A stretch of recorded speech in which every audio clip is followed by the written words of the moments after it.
لكم أعمالكم ويغفر لكم ذنوبكم ومن يطع الله ورسوله فقد فاز فوزا عظيما. أما بعد فإن خير الحديث كتاب الله وخير الهدي هدي محمد صلى الله تعالى عليه وعلى آله وسلم وشر الأمور محدثاتها وكل محدثة بدعة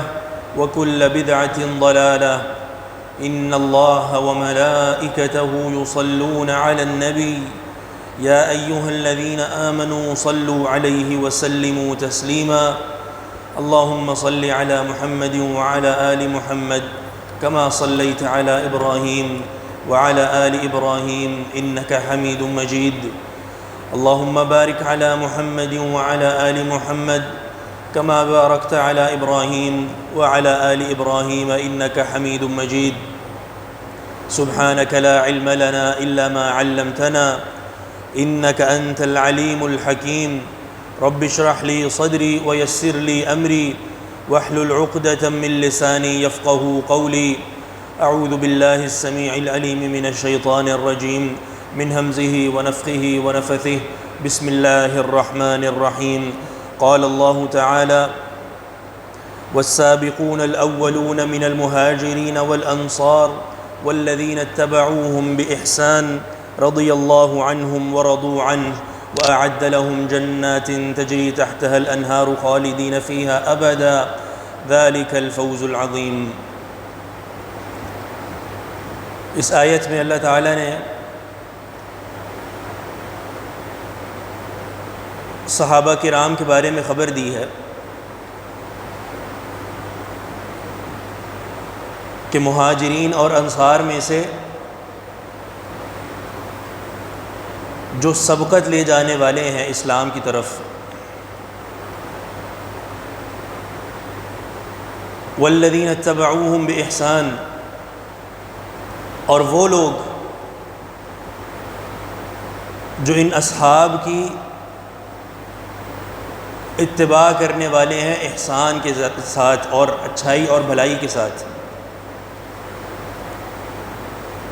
یعنی دو لوگوں کا تذکرہ ہے. نمبر ایک صحابہ کرام مہاجرین اور انصار جو سبقت لے جانے والے ہیں، سابقین اولین میں سے ہیں، اور دوسرے وہ لوگ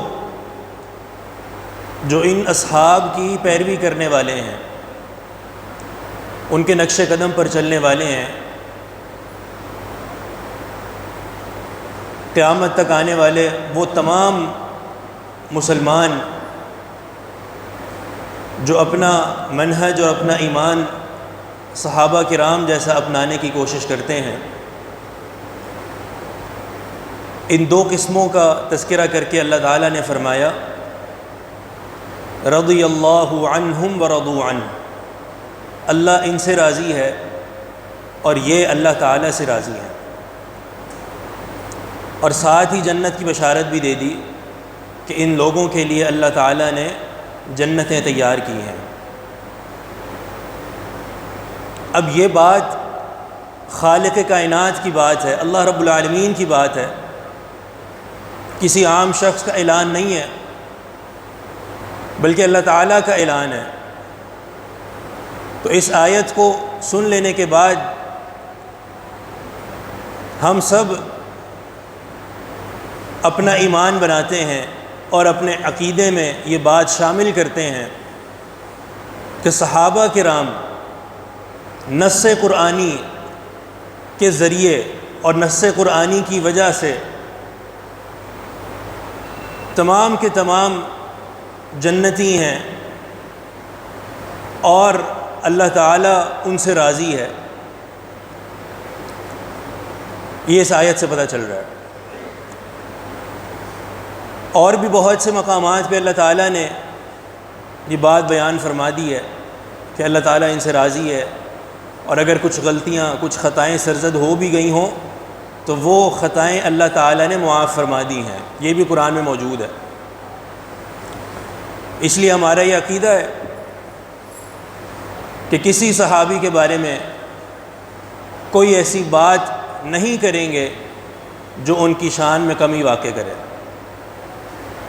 ذوالحجہ کے آخری ایام چل رہے ہیں، اور ان ایام میں ایک عظیم الشان صحابی سیدنا عمر ابن خطاب رضی اللہ عنہ، ثانی خلیفہ راشد، ان کو شدید زخمی کر دیا گیا اور یکم محرم کو وہ شہید ہو گئے۔ اور آنے والے دنوں میں آپ دیکھیں گے کہ ایک جماعت سیدنا عمر ابن خطاب رضی اللہ عنہ پر تبرات کریں گے، ان کے خلاف باتیں کریں گے، محاذ کھولیں گے اور اپنی زبانوں کو دراز کریں گے۔ تو ہماری ذمہ داری یہ ہے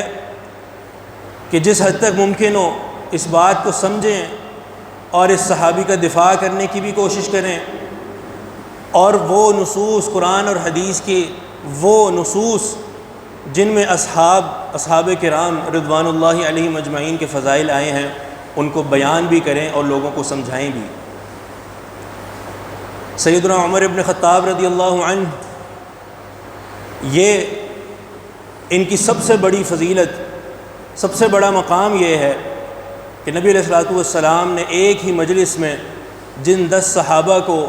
ان کا نام لے کر جنت کی بشارت دی، ان میں آپ دوسرے نمبر پر ہیں۔ فرمایا ابو بکر فی الجنہ و عمر فی الجنہ، 10 افراد کا ذکر کیا، سب سے پہلے ابو بکر اور دوسرے نمبر پر عمر ابن خطاب رضی اللہ عنہ۔ تو 10 مبشرہ وہ صحابہ جو 10 صحابہ جن کو ایک ہی مجلس میں نبی علیہ الصلوۃ والسلام نے جنتی ہونے کی بشارت دی ہے، ان میں سیدنا عمر رضی اللہ عنہ کا بھی نام ہے۔ نبی علیہ الصلوۃ والسلام کی جو دعا ہے، نبی علیہ الصلوۃ والسلام نے دعا مانگی تھی کہ اے اللہ اس دین کو 2 بندوں میں سے کسی ایک کے ساتھ تقویت پہنچا، 2 بندوں میں سے، بِأَحَبِّ هَذَيْنِ الرَّجُلَيْنِ، 2 بندوں کا تذکرہ فرمایا اور یہ دعا کی کہ جو ان 2 میں سے تجھے زیادہ محبوب ہو اس کو مسلمان کر کر اس دین کو تقویت پہنچا اور اس دین کی تائید فرما۔ سیدنا عمر کا نام لیا اور دوسرا ابو جہل کا نام لیا، اور کیا ہوا آپ جانتے ہیں۔ سیدنا عمر رضی اللہ عنہ کو اللہ تعالیٰ نے اسلام کے لیے اور دین اسلام کی تائید اور تعزیز کے لیے چن لیا، ان کو مسلمان بنایا۔ یہ نبی علیہ الصلوۃ والسلام کی دعا ہے، اور ہمیں اس دعا اور اس حدیث سے یہ بات معلوم ہوتی ہے کہ سیدنا عمر ابن خطاب رضی اللہ عنہ کو جو اسلام ہے وہ دین کی تائید کے لیے ہے، کیونکہ مراد مصطفیٰ ہیں صلی اللہ علیہ وسلم۔ نبی علیہ الصلوۃ والسلام نے آپ کو دعا کر کے حاصل کیا ہے، معنی یہ کہ آپ کا یہ مقام ہے کہ اللہ تعالیٰ نے آپ کے ذریعے دین کی تائید فرمائی ہے، دین کی تائید فرمائی ہے، نصرت فرمائی ہے۔ تو یہ وہ فضائل جو نبی علیہ الصلوۃ والسلام کی احادیث میں ہمیں ملتے ہیں۔ اسی طرح ایک بہت بڑی فضیلت اللہ کے رسول صلی اللہ علیہ وسلم کی حدیث میں ہمیں ملتی ہے۔ آپ فرماتے ہیں بینما انا نائم رأیت الناس عرضوا علی وعلیہم قمص، میں سو رہا تھا اور میں نے خواب میں دیکھا، اور انبیاء کا خواب وحی ہوتا ہے، مجھ پر کچھ لوگ پیش کیے گئے اور انہوں نے لباس پہنے ہوئے تھے، قمیصیں پہنی ہوئی تھیں، فمنها ما يبلغ الثدی ومنها ما يبلغ دون ذلك، کسی کی قمیص سینے تک تھی، کسی کی پیٹ تک، کسی کی گھٹنے تک۔ وعرض علی عمر وعلی قمیص اجترہ، اور پھر مجھ پر عمر رضی اللہ عنہ پیش کیے گئے اور میں نے ان کو دیکھا کہ آپ اپنی قمیص کو گھسیٹتے ہوئے چل رہے ہیں، وہ زمین پر لگ رہی ہے۔ تو صحابہ نے پوچھا فما اولتہ یا رسول اللہ کے رسول آپ اس خواب کی کیا تعبیر فرماتے ہیں اور اس قمیص سے کیا مراد ہے؟ تو نبی علیہ الصلوۃ والسلام نے فرمایا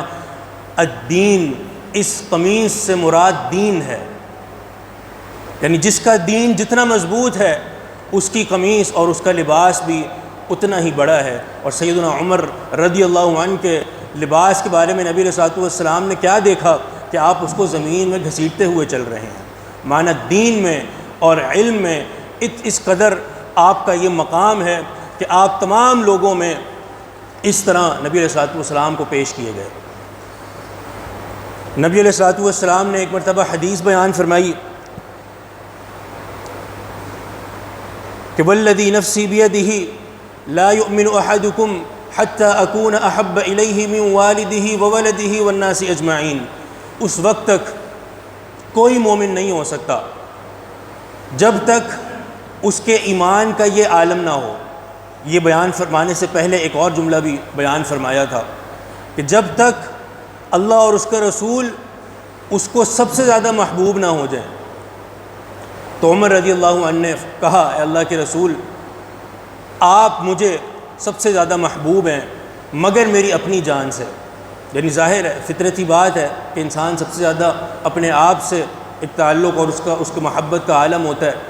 تب نبی علیہ الصلوۃ والسلام نے یہ حدیث بیان فرمائی جو آپ نے سنی کہ اس وقت تک کوئی مومن نہیں ہو سکتا جب تک میں، یعنی اللہ کے رسول صلی اللہ علیہ وسلم نے اپنا تذکرہ فرمایا کہ میں محبوب نہ ہو جاؤں اس کے نزدیک اس کی اپنی جان سے زیادہ اور اس کے آباء و اجداد سے زیادہ اور اس کی مال و دولت، ثروت و جائیداد سے زیادہ، جب تک اس سے زیادہ مومن نہ ہو جاؤں تب تک تم میں سے کوئی شخص مومن نہیں ہو سکتا۔ جب تک اس سے زیادہ، ان تمام چیزوں سے زیادہ محبوب نہ ہو جاؤں تب تک تم میں سے کوئی بھی مومن نہیں ہو سکتا۔ تو عمر رضی اللہ عنہ جب حدیث سن لی، علم حاصل ہو گیا، تو فرمایا کہ اللہ کے رسول اب میرا نظریہ یہ ہے کہ آپ مجھے اپنی جان سے بھی زیادہ محبوب ہیں۔ تو نبی علیہ الصلوۃ والسلام نے کیا فرمایا؟ الآن یا عمر، کہ ہاں اے عمر، اب آپ ایمان کی معراج کو پہنچ چکے ہیں، اب ایمان مکمل ہے۔ معنی نبی علیہ الصلوۃ والسلام نے سیدنا عمر رضی اللہ عنہ کی ایمان کی گواہی خود دی ہے اور ساتھ ہی ساتھ علم کی بھی گواہی دی ہے۔ چنانچہ ایک مرتبہ خواب ذکر کیا، بین انا نائم شربت اللبن حتی انظر الی الری یجری فی ظفری، میں سو رہا تھا، میں نے خواب میں کیا دیکھا کہ مجھے دودھ کا پیالہ پیش کیا گیا، میں نے اس دودھ کو پیا، اتنا پیا کہ مجھے یوں محسوس ہونے لگا کہ میرے ناخنوں سے نکل رہا ہے۔ ثم ناولت عمر، پھر میں نے دودھ کا پیالہ عمر ابن خطاب رضی اللہ عنہ کو دیا اور انہوں نے بھی پیا۔ تو پوچھا گیا کہ فما اولتہ، اللہ کے رسول آپ نے اس خواب کی کیا تعبیر فرمائی ہے؟ تو آپ نے فرمایا اولتہ العلم، میں نے اس خواب کی تعبیر علم سے کی ہے، یعنی یہ دودھ، اس سے مراد علم ہے۔ نبی علیہ الصلوۃ والسلام نے دودھ پیا، کتنا پیا کہ گویا کہ ناخنوں سے نکل رہا ہے، اور اس کے بعد وہ دودھ کا پیالہ کس صحابی کو دیا؟ عمر ابن خطاب رضی اللہ عنہ کو دیا۔ کیا مطلب؟ کہ عمر ابن خطاب رضی اللہ عنہ کا علم میں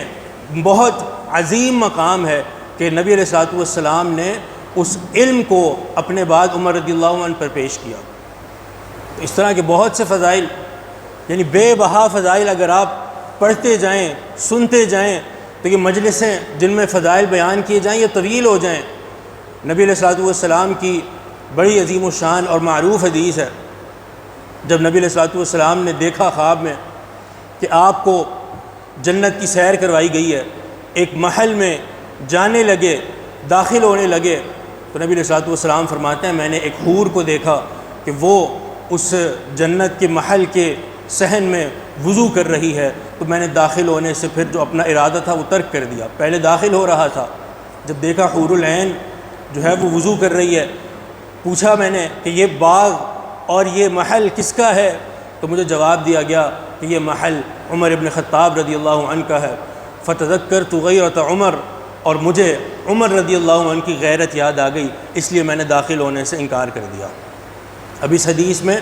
آپ کو دو فضائل حاصل ہو رہے ہیں سیدنا عمر کے۔ پہلی فضیلت کہ سیدنا عمر رضی اللہ عنہ کا جنت میں محل تیار ہے، آپ کی حور العین تیار ہے، یہ ساری جو نعمتیں ہیں سیدنا عمر رضی اللہ عنہ کی یہ تیار ہیں، نبی علیہ الصلوۃ والسلام نے خود دیکھی ہیں۔ اور دوسرا جو مقام اور دوسری فضیلت جو نبی علیہ الصلوۃ والسلام نے اپنی زبان مبارک کے ذریعے بیان فرمائی، وہ کیا؟ کہ سیدنا عمر رضی اللہ عنہ کی غیرت، علمی اور اسلام میں اور دین میں جو غیرت سیدنا عمر رضی اللہ عنہ کو دی گئی ہے، اس کا کوئی مقام اور اس کی کوئی نظیر نہیں ہے۔ کس قدر آپ یعنی دین میں اور اللہ تعالیٰ کے احکامات میں شدید تھے اور غیرت رکھنے والے تھے کہ نبی علیہ الصلوۃ والسلام ایک مرتبہ بیٹھے ہوئے تھے گھر میں، اور قریش کی کچھ یعنی صحابیات نبی علیہ الصلوۃ والسلام کے پاس موجود تھیں اور بات کر رہی تھیں کہ ان کا نان و نفقہ بڑھایا جائے۔ اللہ کے رسول صلی اللہ علیہ وسلم کے پاس بیٹھی تھیں گھر میں، اور ان کی تعداد کچھ زیادہ تھی، اور روایت میں یہ بھی آتا ہے کہ ان کی آواز کچھ بلند ہو گئی، نبی علیہ الصلوۃ والسلام کی آواز سے بھی بلند ہو گئی۔ اب اس کا معنی یہ ہے کہ یا تو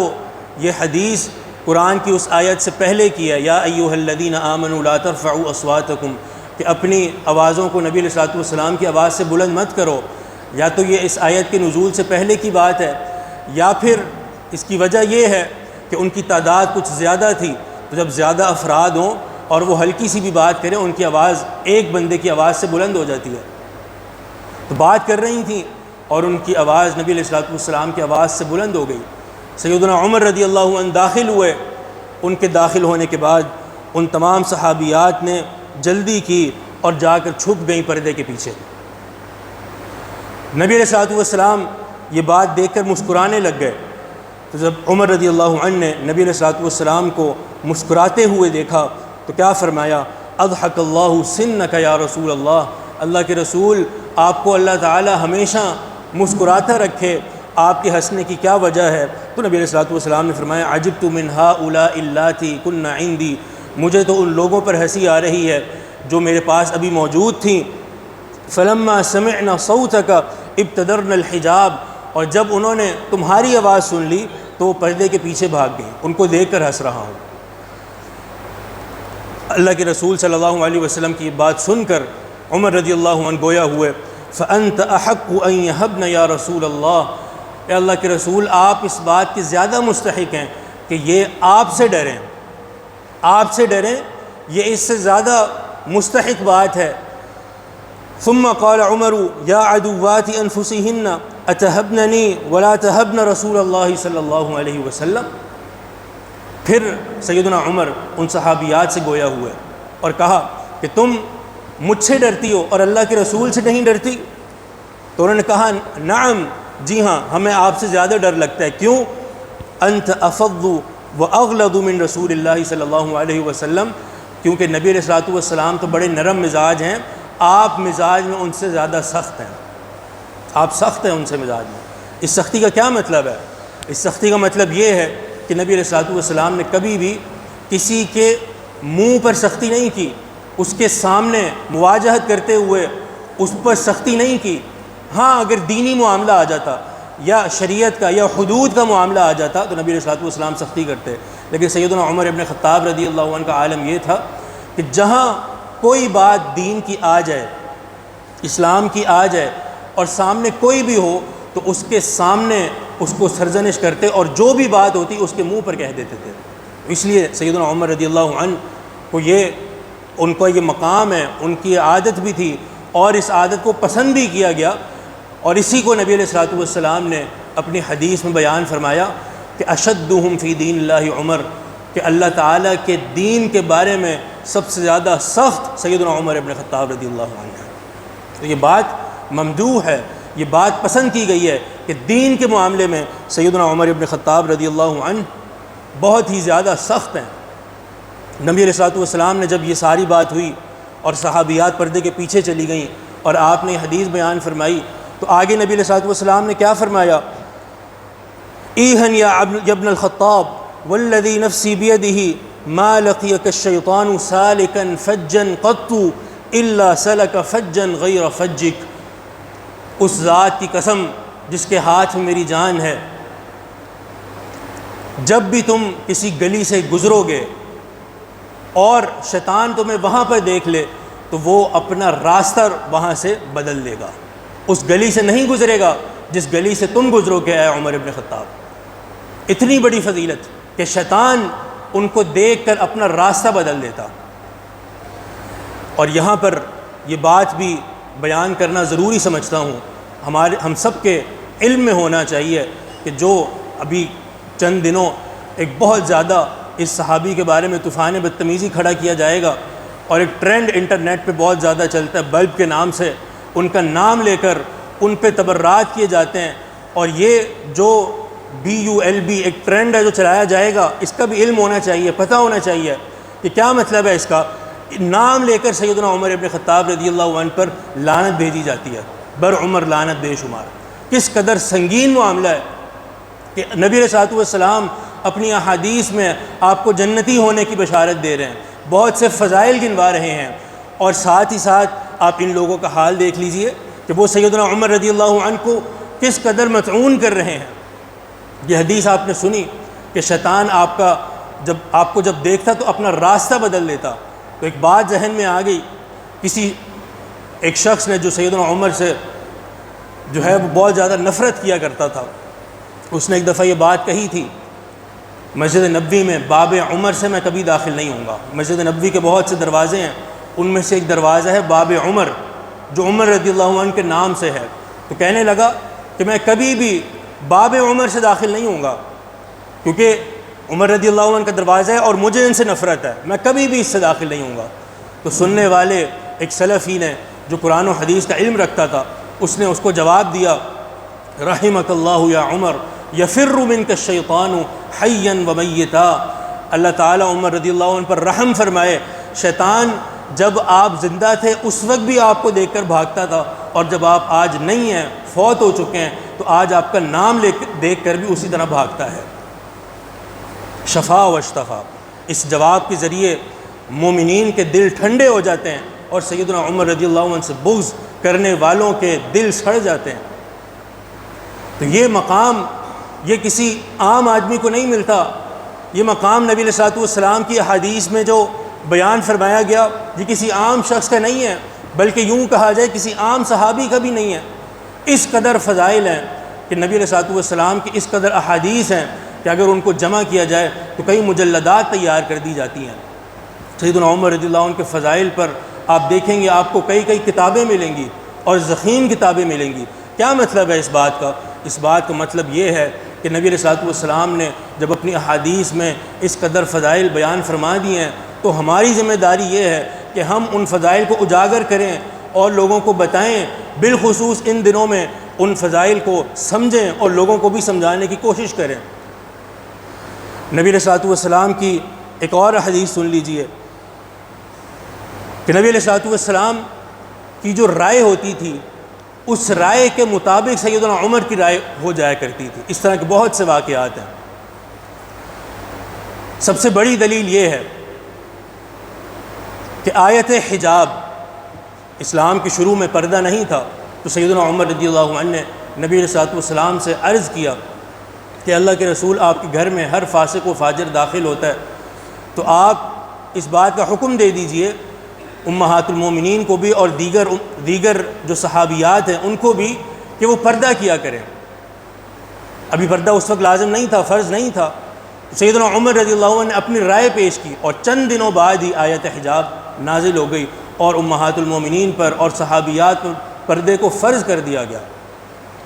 رات کو آیت نازل ہوئی